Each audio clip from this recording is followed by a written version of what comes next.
नमस्कार दोस्तों, education classes Ramu में आपका स्वागत करता हूं। दोस्तों, आज की वीडियो हमारा जो कंप्यूटर का प्रैक्टिस सेट चल रहा था उसका आज हमारा 7वां प्रैक्टिस होगा। लगभग हमारा याद है कि ये 7वां प्रैक्टिस सेट है।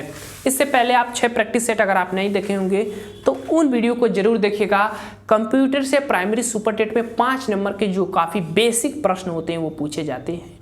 उसी प्रश्नों के अकॉर्डिंग ये प्रैक्टिस सेट मैं आपको करा रहा हूँ। तो ये प्रश्न आपके लिए प्राइमरी सुपर टेट के लिए 5 नंबर में 5 नंबर लाने के लिए काफ़ी महत्वपूर्ण है। तो आप इन वीडियो को जरूर देखिएगा। वीडियो पसंद आए तो चैनल को लाइक शेयर सब्सक्राइब आप जरूर करिएगा।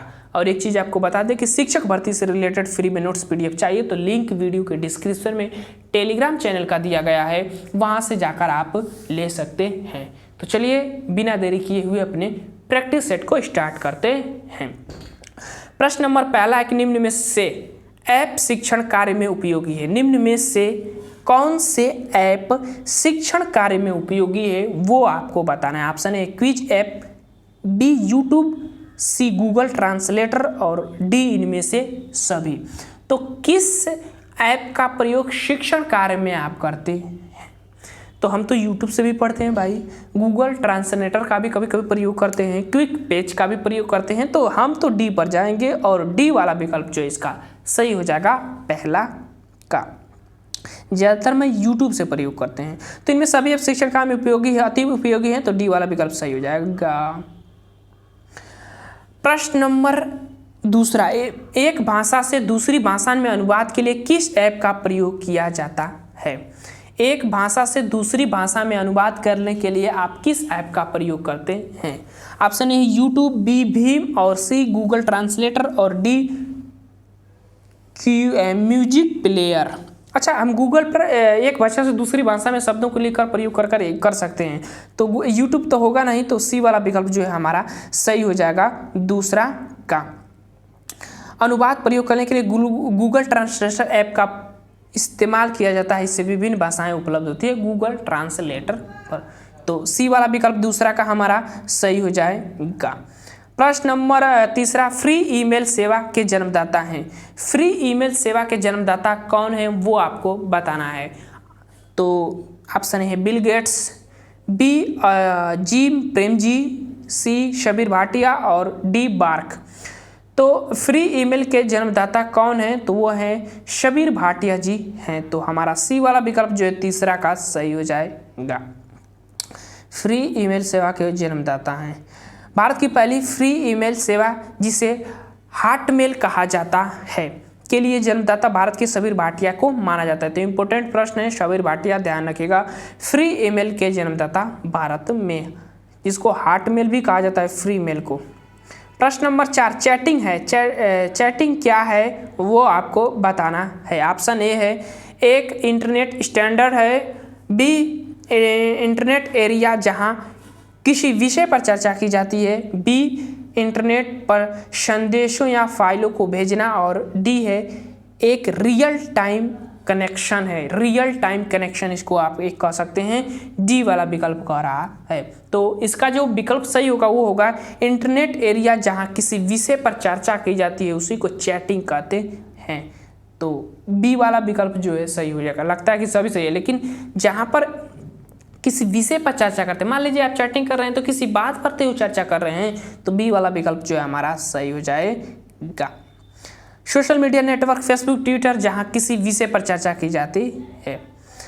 अच्छा, 5वां प्रश्न, यूट्यूब का आविष्कार किसने किया था? ओहो, यूट्यूब का आविष्कार किसने किया था वो आपको बताना है। प्रश्न number 5, option A Charles Harley, B Steve Chen, C Jawed Karim और यह तीनों। तो देखिए, यूट्यूब के आविष्कार की बात करें तो ये तीनों ने मिलकर यूट्यूब का आविष्कार किया था। तो हमारा विकल्प जो है डी वाला विकल्प सही हो जाएगा। यूट्यूब के आविष्कार तीनों संयुक्त रूप से किए थे। प्रश्न नंबर 6वां, एनसीईआरटी का पूरा नाम क्या है? बहुत अच्छा प्रश्न है। एनसीईआरटी का फुल फॉर्म पूछ रहा है। Option A National Council of Education Research and Training, B National Council for Education Research और आगे क्या विकल्प है उसको देख लेते हैं। हमारे हिसाब से तो ऑप्शन नंबर पहला ही सही होगा। पहले ऊपर वाले विकल्प को देख लेते हैं। ऊपर वाला विकल्प ऊपर वाला विकल्प भाई, ऊपर वाला विकल्प national count for Education research, national Council of Education Research and trainer नहीं होगा। तो इस तरह से हमारा ये वाला विकल्प जो है सही हो जाएगा, और वो है विकल्प national counselling of Education Research and training. NCERT का फुल फॉर्म स्थापना 1961 में, मुख्यालय नई दिल्ली में है। शिक्षा संबंधी जो भी संशोधन होते हैं, जो भी प्रक्रियाएं होती हैं, वो इसी का कार्य होता है, एनसीईआरटी का ही कार्य होता है। दिल्ली में इसकी स्थापना 1961 में हुआ था। केंद्र स्तर की संस्था है, ध्यान रखिएगा। प्रश्न नंबर 7वां, MHRD अब समझ में आ रहा है ना कि क्या है? मानव संसाधन विकास मंत्रालय। मिनिस्ट्री ऑफ मानव संसाधन विकास मंत्रालय ने हाल ही में किस ऐप को लॉन्च किया है जिसमें से एनसीईआरटी के सभी किताबों को डिजिटल फॉर्मेट में रखा गया है? किस ऐप पर? ऑप्शन है ई पाठशाला, बी सारांश, डी एससी है डाउट ऐप, और डी है न्यू पाठशाला ऐप। तो 7वां का हमारा विकल्प जो सही होगा, ई पाठशाला पर सभी जो एनसीईआरटी की बुक है वो डिजिटल माध्यम से उपलब्ध है। ए वाला विकल्प जो है सही हो जाएगा, एनसीईआरटी ने उपलब्ध कराया। ई पाठशाला एक एप्लीकेशन है जिसमें एनसीईआरटी की सभी किताबें डिजिटल फॉर्म में रखा गया है। इस ऐप को फोन, टेबल, कंप्यूटर आदि पर कहीं पर भी डाउनलोड करके रखा जा सकता है। प्रश्न नंबर अब आ जाते हैं 8वां पर। प्रश्न नंबर 8वां क्या कह रहा है कि सीबीएसई ने छात्रों की गतिविधियों तथा एमडीएम की गुणवत्ता, एमडीएम मिड डे मील जिसको कहते हैं, निगरानी के लिए किस ऐप को लॉन्च किया है? सीबीएसई ने तो किस ऐप को लॉन्च किया है? ऑप्शन है एमडीएम ऐप, बी परख ऐप, सी सारांश IVIS, और डी है सत्कार ऐप। तो सीबीएसई ने किस ऐप को लॉन्च किया है, वो आपको गतिविधियों को तथा एमडीएम की गुणवत्ता की निगरानी के लिए किस ऐप का लॉन्च किया है? तो वो है सारांश या IVRS ऐप को। तो सी वाला विकल्प जो इसका सही हो जाएगा। SBI द्वारा विकसित किए गए ऐप सारांश के जरिए अभिभावक घर बैठे छात्र की स्कूली रिपोर्ट तथा हर गतिविधियों की जानकारी पा सकते हैं इस ऐप के माध्यम से।